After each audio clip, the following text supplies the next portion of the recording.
وصل وسلم على سيدنا محمد وعلى آله وصحبه أجمعين. قال المصنف رحمه الله تعالى ونفعنا به وبعلم في الدارين آمين. قال رسول الله صلى الله عليه وآله وصحبه وسلم, bersabda Nabi Muhammad sallallahu alaihi wasallam, khairukum, sebaik-baik kalian siapa? Man ta'allama al-Qur'an, adalah orang yang belajar Al-Qur'an, wa 'allamahu, dan mengajarkannya.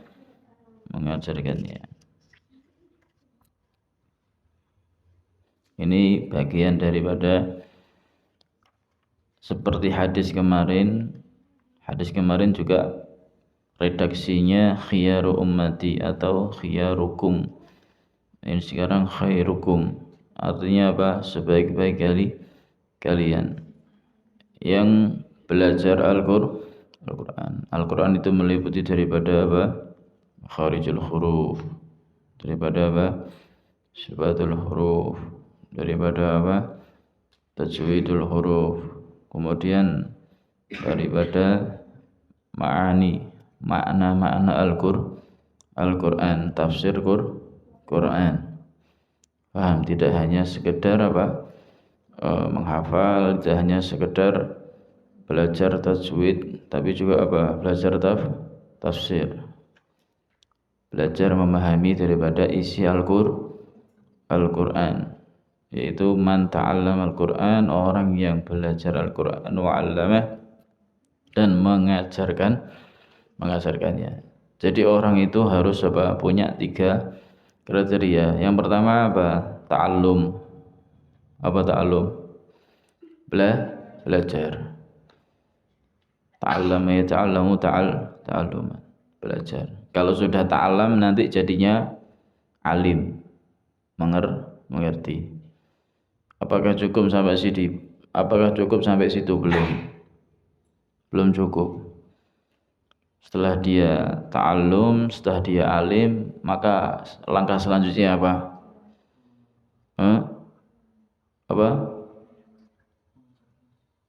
Wa'amila, apa?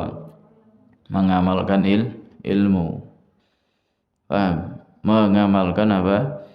Ilmu. Diamalkan ilmunya. Setelah itu baru apa? Ta'allam. Apa? Allama yu'allimu ta'liman. Allamahu. Paham? Mengajarkan. Ente harus bisa. Jadi 3 orang ini. Ente ya belajar, ente yang ngamalkan ilmu, ente juga apa? Ngajarkan ilmu. Paham ya? Jangan berhenti di satu tok. Mari mondok, mari selesai eman.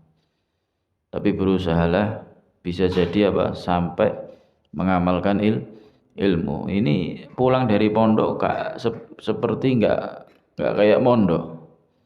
Akhlaknya, tingkah lakunya kok bodoh ya, naudzubillah. Jangan. Ilmu-ilmu yang sudah kalian pelajari ada di pondok, ilmu-ilmu Quran yang sudah kalian pelajari di pondok, apalagi di sini kalian menghafal Quran, amalkan, ajarkan. Paham ya? Amalkan, ajarkan. Itu nanti lebih mudah, lebih bisa diterima oleh orang banyak. Kenapa? Karena kamu mengamalkan. Kamu tidak hanya sekedar teori, kamu tidak hanya sekedar apa? Materi, tapi kamu juga materi dan teori. Kamu juga apa? Mengamalkan ilmu. Tidak hanya sekedar ngomong, enggak. Tapi juga benar-benar sudah mengamalkan. Ilmu yang kalian sampaikan, yang sudah diamalkan, itu lebih mudah diterima oleh orang lain. Paham itu?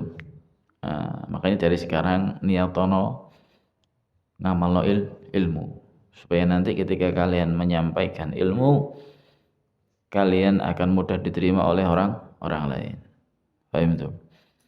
Barokahnya mengamalkan ilmu, karena memang tahapannya itu seperti itu. Idealnya itu seperti itu. Ente belajar dulu, kemudian ngamalkan ilmu, kemudian ajar.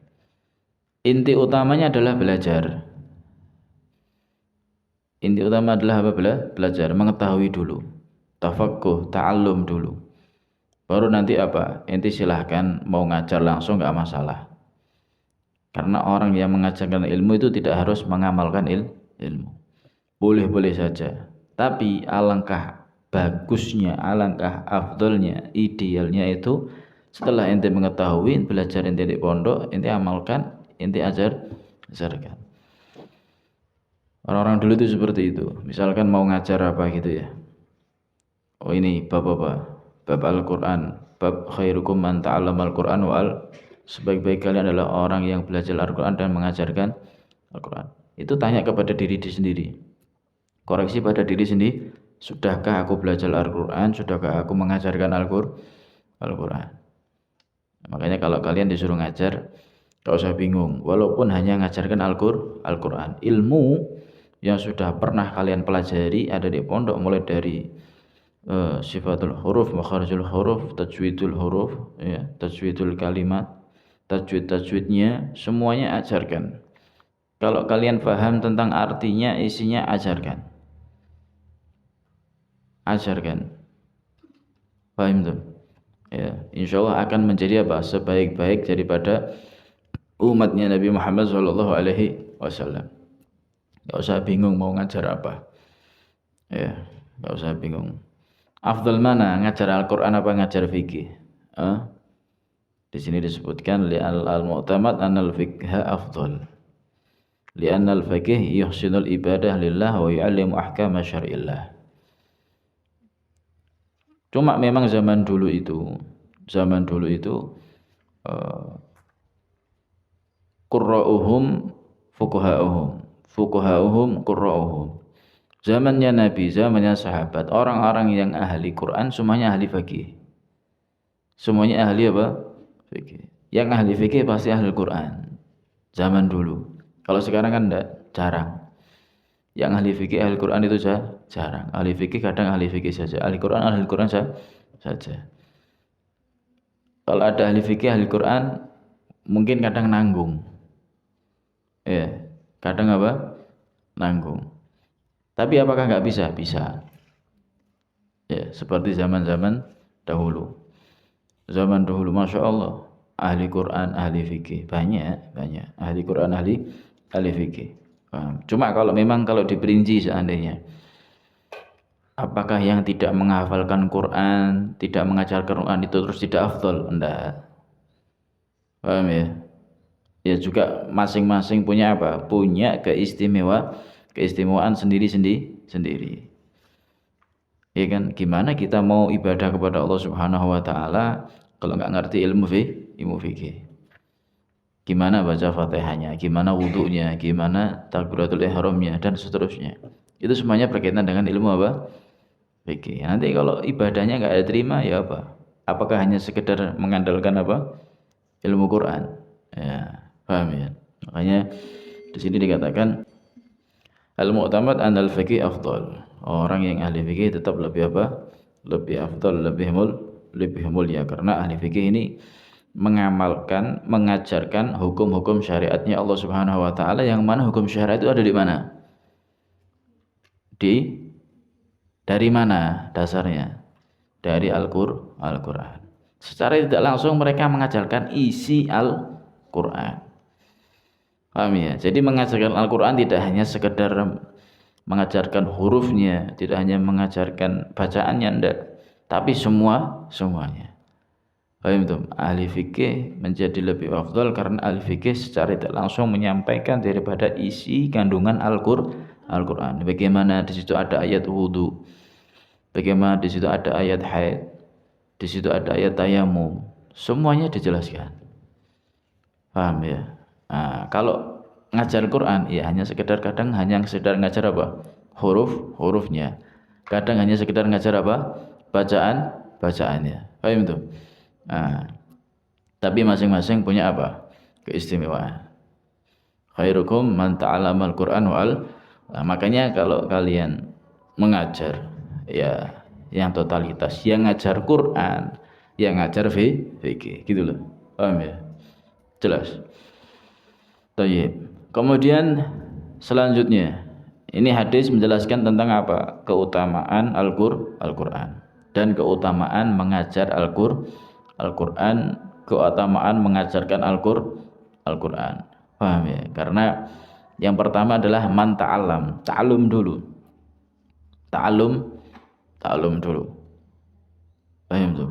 Belajar. Jadi orang mukmin harus belajar Al-Qur'an dan mengamalkan isi Al-Qur'an. Jelas ya? Gimana mau mengamalkan Al-Qur'an kalau enggak ngerti, kalau enggak faham tentang isi Al-Qur'an? Siapa biasanya yang menjelaskan tentang isi Al-Qur'an? Ya, para alim ulama. Paham tuh ya? Jelas. Kemudian hadis selanjutnya. Kalau Rasulullah sallallahu alaihi wasallam bersabda, Nabi Muhammad sallallahu alaihi wasallam, khairu masajidin nisa'i qa'ru buyutihinna. Nah, ini. Sebaik-baik masjidnya perempuan adalah apa? Qa'ru buyutihinna. Rumahnya masing-masing. Paham ya? Apa qa'ru?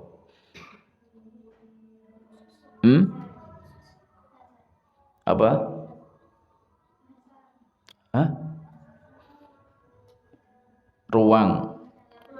Ruangan di dalam rumahnya.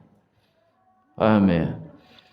Ya, ini hadis menjelaskan bahwasanya perempuan sebaiknya sholatnya ada di rumah.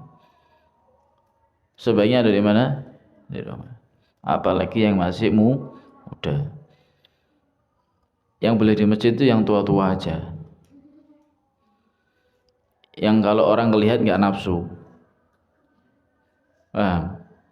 Nek sik nom-nom ngene ojo mbak-mbak ngene apa meneh parfume kadang semerbak wangi ya Allah. Sak pondok langsung apa? Mambu. Bahaya.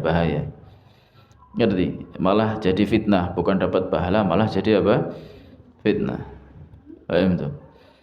Jelas ya? Makanya lebih afdal ada di mana? Di rumah. Nanti Idul Adha. Enggak ke masjid enggak apa-apa. Salat di sini. Paham ya? Salatnya ada di sini sudah. Paham tuh? Salat di sini. Itu lebih afdal. Lebih apa? Lebih afdal. Kalaupun mau keluar, jangan sampai apa? Jangan sampai menimbulkan fitnah. Ya, jangan sampai bersolek, engko make upan, lipstikan. Apa meneh iku? Jangan. Paham ya? Terus jangan sampai apa? Bawa aroma, bawa parfum yang apa? Semerbak. Kalah banin. Parfumnya kalah. Keliru. Paham ya? Paham ya? Ngerti? Jelas. Makanya kata Nabi, wis mending di rumah saja. Lebih baik apa? Di rumah saja sudah. Itu lebih aman. Enggak timbul fitnah. Atau keluar kok marak sing delok diceluki ya. Bahaya. Paham dong? Jelas ya? Jamaah sendiri ada di rumah. Di rumah bukan berarti enggak jamaah. Paham itu? Meskipun di rumah tetap apa? Berjamaah, bukan enggak berjamaah di rumah. Berjamaah, tetap berjamaah sama keluarga. Atau mungkin misalkan enggak ada yang diajak jamaah. Kenapa? Karena suaminya ke masjid. Ya nanti nunggu suaminya pulang dari masjid aja sholat. Suaminya pulang dari masjid aja apa? Nek suaminya santri ya ngerti, oh iya tak barengi. Boleh apa enggak? Ya boleh. Paham ya? Ngerti? Mas, kula dereng sholat. Oh ya wis, ayo tak barengi. Ya salah. Ya. Paham. Soalnya kan mungkin belum punya apa? Keluarga, belum punya anak. Kalau punya anak, ajak anaknya untuk sholat jamaah. Anaknya ajak sholat apa? Jamaah. Lagi ndak ya biasa. Orang tua itu kadang lupa ngajak anaknya sholat jamaah, tapi giliran nonton TV jamaah, ya kan? Giliran nonton TV jamaah, giliran jalan-jalan jamaah, tapi giliran sholat lali, paham? Gak jamaah, ngerti? Kok giliran neng di Taman Safari, ayo jak kabeh, ayo iki lho, anu sapa? Nah, iki anu dikenalno. Paham ya? Ya Allah. Ya, orang tua sekarang modelnya kayak gitu kan ya. Ya hati-hati, ente jadi orang tua jangan kayak gitu. Paham ya? Ajak anaknya sholat bareng, ajak anaknya ngaji belajar Quran bareng. Paham? Ajari anaknya. Nanti gak usah bingung ngajar Quran siapa, anaknya diajari, keluarganya diajari. Paham tuh? Mudah-mudahan kita semuanya dimudahkan oleh Allah Subhanahu wa taala untuk amal soleh. Paham ya? Ais. Allah alam. Ais.